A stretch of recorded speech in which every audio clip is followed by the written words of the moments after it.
Hey everyone.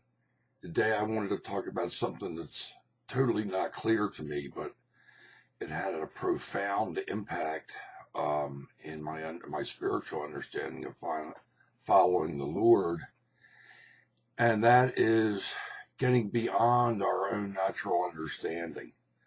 Um, there's been a lot said about antichrist, people who start off with us but become diverted to another gospel. Well, of course, there are those because they want to play God. They want to be in control of the Lord. They want to be all knowing in the spiritual world. Completely leave what's called orthodoxy into um, their own realm of understanding, and that's not faith. And anything that's not done in faith is sin. So that's the first point I wanted to make. The second point is, in watching this um, documentary about breaking the sound barrier, is that when the aircraft would approach Mach 1 in breaking through the sound barrier, it would run into the turbulence of its own sound waves, which would shake apart the aircraft and normally destroy it. Now, I'm not trying, don't want to try to get into the aerodynamics of it because I'm not smart enough to teach all that. But I was thinking about this on a spiritual level, that a person unknowingly can become an antichrist.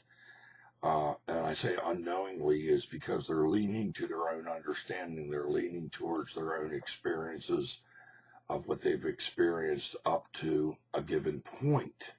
But yet, when we follow the Lord Jesus Christ, we follow him in faith. We follow him into things that we don't know, into the spiritual world, the unknown.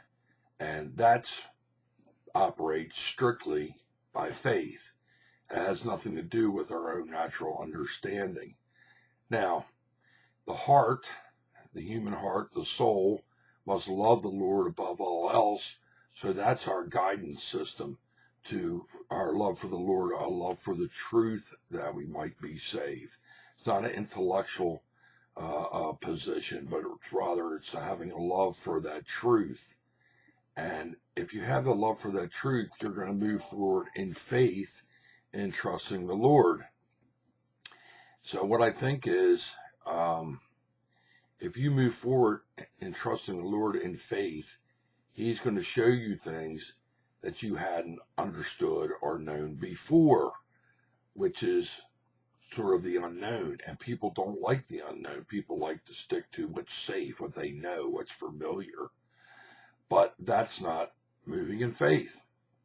So therefore, if you get people that get bogged down in their own sound waves, in the sound of their own voice, the sound of their own doctrines, and their natural physical um, state, rather than trusting in the Lord, which is strictly spiritual and grace, then you're going to hit that wall of resistance.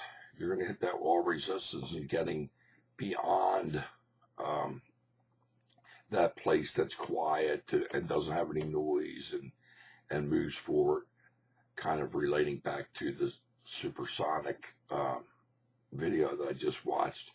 But so spiritually, it's the same thing. We have to get beyond our own understanding and allow the Lord to lead us, and allow the Lord to share us things, to show us things.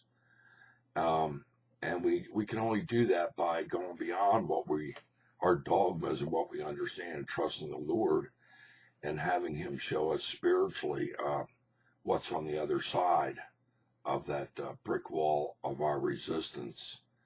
So this is just something that I wanted to try to put over in a video. I don't know how much sense it's going to make, other than we move forward in Jesus Christ in faith alone, by the grace of God, as we seek him.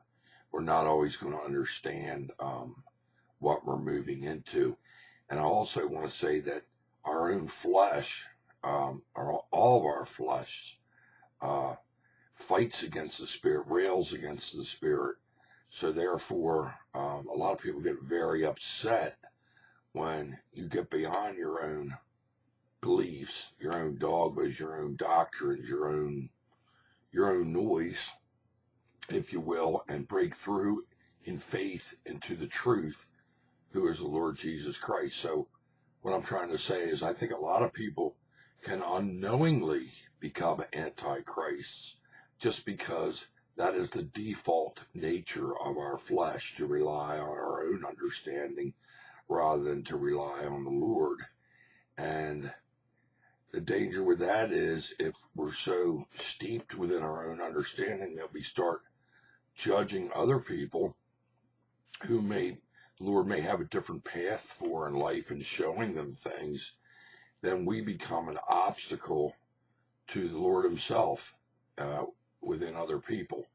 Now, with all that being said, like I said, there are biblical orthodoxies of the faith in the Bible, and we're not to get off base with those. And you should also understand that you can twist the scriptures, and twisting the scriptures, rebellion against God, is witchcraft. So there's a danger in doing that also. So you have to remain biblical. You don't want to be rebellious in your heart towards the Lord. So the whole thing is having a heart towards the Lord. And when you have a heart towards the Lord and you move in faith, you can move beyond the limitations of your human understanding. And then, and only then, is the Lord allowed to show you things. All right. I hope that made some sense to some people. Bye-bye.